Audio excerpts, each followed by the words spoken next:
जी friends, आप देख रहे हैं यूट्यूब चैनल वॉइस ऑफ ज्ञानी और मैं सफदर खान ज्ञानी। अच्छा फ्रेंड्स, बहुत सारे सवाल मेरे पास कुछ इस नोयत के आते हैं, स्टेप्स के आते हैं कि क्यूसी की जो जॉब है फार्मास्यूटिकल इंडस्ट्रीज के अंदर वो बहुत टफ है।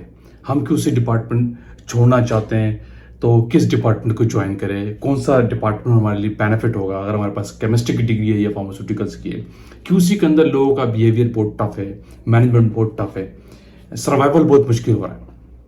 तो क्या रीज़न है आप क्यूसी में काम नहीं कर पाते हैं? कौन से ऐसे पॉइंट्स होते हैं जिसकी वजह से आप क्यूसी में सर्वाइव नहीं कर पाते और आप क्यूसी को छोड़ के दूसरी तरफ चले जाते हैं? तो आज इस वीडियो का फोकस ही मैं आपको बताता हूँ कि आपको क्यूसी में कौन से ऐसे फैक्टर्स हैं जिनको आपने अपने अंदर लाना है अगर आप क्यूसी में काम करना है, जो आगे आपकी ग्रोथ में हेल्पफुल होंगे और अपने करियर को आप सक्सेसफुल बना सकते हैं क्यूसी के अंदर, क्वालिटी कंट्रोल डिपार्टमेंट के अंदर। तो वीडियो पूरी आपने एंड तक देखी, बड़ी इंटरेस्टेड वीडियो उस लोगों के लिए जो क्यूसी से फ्रस्ट्रेटेड हो जाते हैं।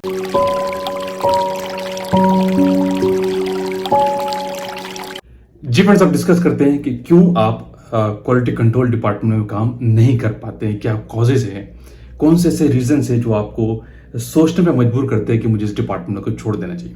इसमें सबसे इंपॉर्टेंट चीज़ें मैं अक्सर लोगों को डिफरेंट मीटिंग्स में ही बोलता हूँ कि बड़ी इंपॉर्टेंट चीज़ें वो है इनएक्यूरेसी इन योर वर्क।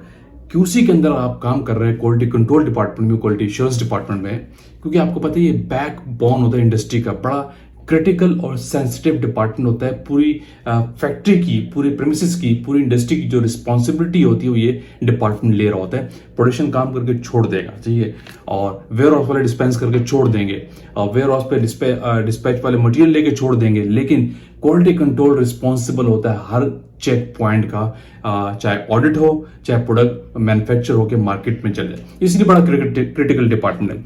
तो मैं बात कर रहा था कि इन एक्यूरेसी इन योर वर्क, जब आपके काम में एक्यूरेसी नहीं होती तो आपको डिफरेंट स्टेज पे प्रॉब्लम को फेस करना पड़ेगा, टॉप मैनेजमेंट की तरफ से भी, कोलिग्स की तरफ से भी, अदर डिपार्टमेंट लोगों के साथ में भी, स्पेशली बॉस के साथ भी, क्योंकि बॉस को आपको प्रेशर देगा कि आपके काम में एक्यूरेसी नहीं है। जब आपके काम में एक्यूरेसी नहीं होगी in sense of analysis, in sense of documentation, सही है, in sense of dealing with the other people, analysis की जो फोकस है मेन, जब वो एक्यूरेसी उसमें नहीं होगी तो आपका एनालिसिस रिपीटिशन पे जाएगा।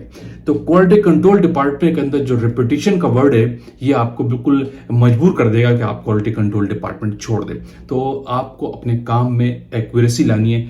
एनालिसिस कर रहे हो, ठीक है, कुछ भी काम कर रहे हो तो आपको बहुत इजी होगा वहां पे काम करने के लिए। अब रिपीटिशन या इनएक्यूरेसी किस सेंस में आप एनालिसिस कर रहे हैं तो आपका वेइंग एक्यूरेट होना चाहिए, आपका सैंपल प्रिपरेशंस एक्यूरेट होना चाहिए, आपको एक सॉल्वेंट को दूसरे सॉल्वेंट से मिक्स कर रहे हैं तो एक्यूरेटली कर रहे हैं।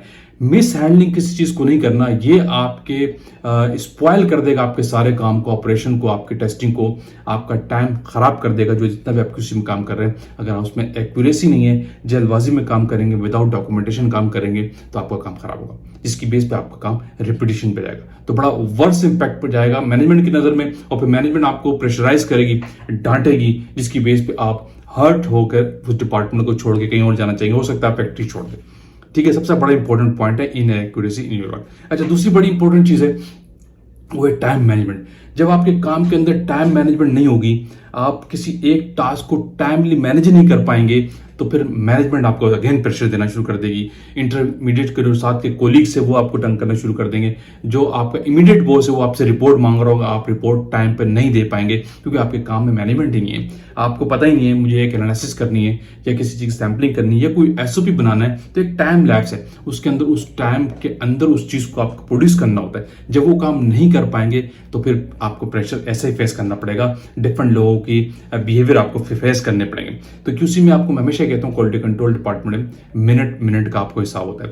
तो डेफिनेटली जब भी आप काम करें, अगर कोई एनालिसिस कर रहे हैं तो आपको एक्सपर्टिशन हो कि मैं इस जॉब को कितने घंटे में मैनेज कर सकता हूं, कि इस पूरी जॉब के लिए टाइम कितना है। मैं अक्सर फोकस करता हूं एचपीएलसी एनालिसिस के ऊपर लोगों को कि एचपीएलसी की लोगों से टाइम मैनेजमेंट नहीं हो पा रही होती।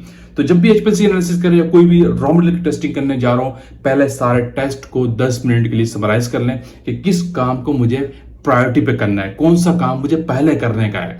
जब ये चीज आप सीख लेंगे, आपके काम में फिंगर पिक टिप्स पे होंगी, आपको कमांड होगा किसी काम के ऊपर, तो आपका टाइम मैनेजमेंट परफेक्ट हो जाएगा। जब टाइम मैनेजमेंट आपका ठीक होगा तो डेफिनेटली आप इजीली कंफर्ट जोन में वहां पे काम कर रहोगे।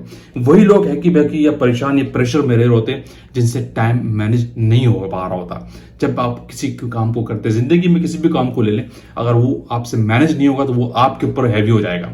तो काम के अपने ऊपर हैवी नहीं होने देना। ये वजह लोगों से टाइम मैनेज नहीं होता और उनके ऊपर काम हैवी हो जाता है, तो वो काम के प्रेशर को छोड़ के किसी और जगह चले जाते हैं। ठीक है, अपने अंदर दूसरा बड़ा इंपॉर्टेंट पॉइंट है कि टाइम मैनेजमेंट को, इस स्किल को आपने परफेक्ट करना है। क्लियर हो गया। एक बड़ी इंपॉर्टेंट चीज और है, नो इंस्ट्रूमेंट कमांड। आप क्यूसी में काम कर रहे हैं, क्यूसी आपको पता है पूरी इंस्ट्रूमेंटल लैब होती है, एक साइंटिफिक लैब है जहाँ पे मेगा इंस्ट्रूमेंट, स्मॉल इंस्ट्रूमेंट, छोटे बड़े सब इंस्ट्रूमेंट यूज हो रहे थे, एचपीएलसी से लेकर पीएच मीटर तक, वेइंग बैलेंस तक, इवन बहुत सारे इंस्ट्रूमेंट मैं आपको गिनवा दूं तो लंबी लिस्ट हो जाएगी। एचपीएलसी हो गया, स्पेक्ट्रोफोटोमीटर हो गया, डिसोल्यूशन अपरेटस हो गया, कार्ल फिशर हो गया, गैस क्रोमेटोग्राफी होगी, फ्लैम फोटोमीटर हो गया, and so on. Different instrument use होते हैं और सारी एनालिसिस जो आज के दौर में है 2025 में आप करने में, तो वो इंस्ट्रूमेंट बेस्ड है।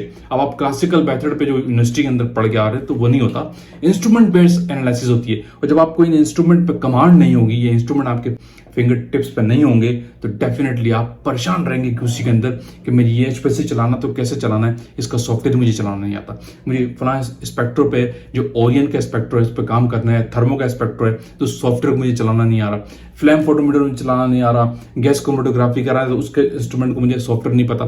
तो आपको इंस्ट्रूमेंट पे कमांड ऐसी हो कि कोई भी इंस्ट्रूमेंट आपको चलाना हो, किसी की आपको मोहताजी ना हो। मैं अक्सर लोगों को ये कहता हूँ कि आपको जितने क्यूसी के अंदर इंस्ट्रूमेंट यूज हो रहे हैं उन पे आप फुल फ्लैश कमांड हासिल करें एज सुन एज पॉसिबल, हर चीज में अपनी इन्वॉल्वमेंट को शो करें। और हर चीज में इन्वॉल्वमेंट भी आपको जब भी मिलती है जब आपका एक्यूरेसी इन वर्क होता है और आपका टाइम मैनेजमेंट आपको कमांड होता है। तो इन दो चीजों के बेस पे कंपनी आपको डिफरेंट जगहों पर काम देती है। क्लियर। एक बड़ी इंपॉर्टेंट चीज जो लोग प्रॉब्लम फेस करते हैं और डांट खा रहे होते हैं ऊपर से टॉप मैनेजमेंट की तरफ से, वो है पूरा डॉक्यूमेंटेशन।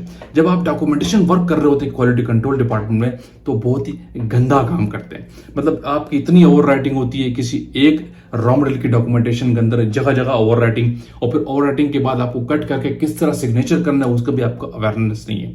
आपको गुड डॉक्यूमेंटेशन जो प्रैक्टिस है उसकी नॉलेज सबसे पहले लेनी चाहिए, क्योंकि लेबोरेटरी के अंदर बिल्कुल रफ डेटा तो एक्सेप्टेबल नहीं है। रॉ डेटा जो आपका होता है ऐसा हो, लेजिबल हो, कोई भी देखे कि एक प्रेजेंटिव वे में हो, क्योंकि उसी की बेस पे आपका सारा ऑडिट चल रहा होता है।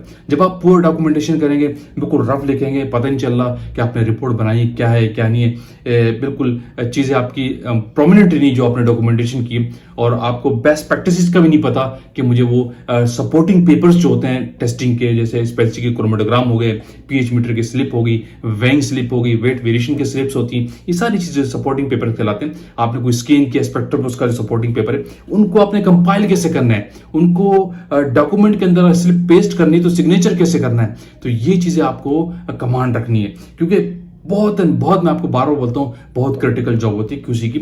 लोग बहुत हैवी लेते हैं, लेकिन आप अगर चीजों पे कमांड रखते हैं तो क्यूसी की एक बहुत अच्छी प्रोफेशनल जॉब है। इसकी एक और बड़ी इंपॉर्टेंट चीजें बता दूं कि क्यूसी के अंदर सारे प्रोफेशनल्स लोग होते हैं। कोई ऐसा नहीं होगा कि आपको कोई अंडर ग्रेजुएट पर्सन भी आपको मिल जाए, सही है। जितने भी आपके कुलीग्स होंगे क्यूसी के अंदर सब प्रोफेशनल्स, मास्टर्स होंगे, बी फॉर्म होंगे, फॉर्म डी होंगे। कोई भी नॉन प्रोफेशनल बंदा क्वालिटी कंट्रोल में तो काम ही नहीं करता। जो प्रोडक्शन डिपार्टमेंट में, वहां पे आपके जो वर्कर्स लेबर्स होते हैं वो प्रोफेशनल नहीं होते। प्रोडक्शन के जो स्टाफ्स होते हैं उनको लेबर के साथ डील करनी होती। आपको लेबर से डील भी नहीं करना होता, आपको अपने काम से काम रखना होता है, अपने स्टाफ के साथ चलना होता है। तो बड़ा प्रोफेशनल एनवायरनमेंट होता है क्वालिटी कंट्रोल डिपार्टमेंट में। लेकिन अगर आप इन पॉइंट्स को अपने जहन में रखते हैं तो आपको सर्वाइवल आसानी हो जाती है। ठीक है। एक और चीज बड़ी इंपॉर्टेंट बताऊं जो लोगों के अंदर नहीं होती, हालांकि वो अपने काम में एक्सपर्ट होते हैं लेकिन फिर भी वो प्रॉब्लम फेस कर रहे होते हैं, उसके पीछे क्या कॉजेज है, वो है नेगेटिव एटीट्यूड, जिसको हम बिहेवियर कहते हैं, या पॉजिटिव एटीट्यूड। बिहेवियर ऐसी चीज है ना, जो आपका एटीट्यूड है, स्टैंडिंग वे है किसी डिपार्टमेंट के अंदर, attitude with your work, attitude with your colleagues, ठीक है, स्पेशली मैं बॉस की बात करता हूं। तो ये अगर आपका नेगेटिव है, या attitude with your factory premises, जो आपकी जिस ऑर्गेनाइजेशन में आप काम कर रहे हैं, ये बिल्कुल आपका पॉजिटिव होना चाहिए। जब इसमें नेगेटिविटी आएगी तो आपको स्टेप पे प्रॉब्लम फेस करना पड़ेगा, अपने वर्किंग के अंदर, अपने सर्वाइवल के अंदर, अपने करियर ग्रोथ के अंदर, अपने इंक्रीमेंट के अंदर। ठीक है, तो आपका जो सैलरी इंक्रीमेंट होता है उस पर भी प्रॉब्लम क्रिएट हो जाएगा, वो मे भी अगर आपको जो नेगेटिव बिहेवियर है आपको कंपनी से बाहर भी खड़ा कर दे ऑटोमेटिकली। ठीक है, तो इसलिए जो नेगेटिव बिहेवियर आपने कभी भी नहीं लाना, यानी किस सेंस में कि अपने कोलिग्स से आप बात करनी है तो प्रोफेशनली, अपने बॉस के साथ आपने लॉयल रहना है, फैक्ट्री के साथ आपने लॉयल रहना है। ठीक है, प्रॉब्लम्स आएंगे आपको, हर चीज आपके टेम्परामेंट के मुताबिक नहीं होगी, आप कहेंगे कि मेरा इंक्रीमेंट इतना लगना चाहिए था, इतना नहीं लगा, तो इस पे आपने हार्श नहीं होना है, आपने लोगों के बारे में डिस्कशन नहीं करनी, फैक्ट्री के बारे में नेगेटिव, अपने बिहेवियर के साथ भी काम जो है आपका काम है उसके साथ भी आपने पॉजिटिव, तो ओवरऑल जो आपका एटीट्यूड है वो पॉजिटिव हो।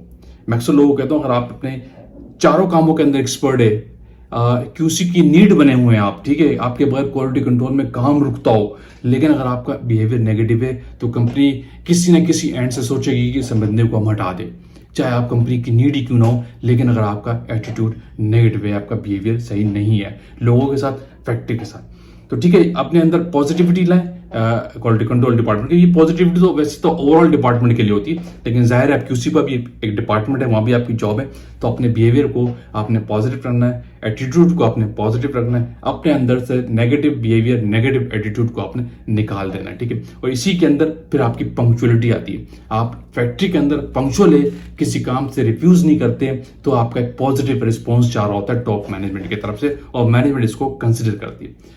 क्लियर, बहुत सारी बातें, लेकिन क्रिटिकल बातें मैंने आपको बताई है। जो लोग कह रहे हैं कि हमें क्यूसी डिपार्टमेंट में या दूसरे डिपार्टमेंट को हमें क्यूसी छोड़ना चाहते हैं कि बहुत प्रेशर है, प्रेशर होने की वजह ये है जो मैंने पॉइंट्स बताए जिनको आप कंसिडर नहीं करते, तो इसको अपने अंदर लाएं तो आपको उस डिपार्टमेंट में काम करने में बहुत आसानी होगी। वीडियो का पेंट करते हैं, आई होप कि वीडियो आपने लाइक की तो शेयर कीजिए, कमेंट्स कीजिए। अगेन कहूंगा जो लोग चैनल पर न्यू है वो लाजमी सब्सक्राइब कीजिए ताकि ऐसी टेक्निकल वीडियोस आप तक पहुंचती रहे। थैंक यू फॉर वॉचिंग, अल्लाह हाफिज़।